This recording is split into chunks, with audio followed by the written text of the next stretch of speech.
Hindi mo naman makukuha ang lahat ng gusto mo at hindi mo rin makukuha ang lahat ng ayaw mo. So meron kang konting gusto, meron kang konting ayaw.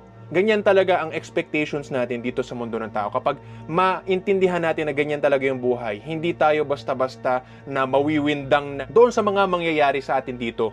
Pakawalan natin yung mga inaasahan natin. So meron tayong mga gusto sanang mangyari at pwede natin pagsikapan yung mga yon tungkol sa kahit ano man sa buhay natin ng physical, emotional, mental, spiritual, professional, social, financial na mga goals sa ating buhay. Pero kailangan ay matutunan natin na yung mga expectations natin ay pakawalan sa paraan na hindi sila pangkakapitan na kailangan mangyari sa ganitong paraan talaga. Kapatid, kung nagustuhan mo ang video na ito at gusto mo ng mas detalyado at masinsinan na pag-aaral nga sa lahat ng mga tinuturo ko at maging katulad ko o di kaya ay mag-improve lang sa pangkalahatan sa self-improvement papuntang langit, sana makasali ka sa Sikihor Healer School.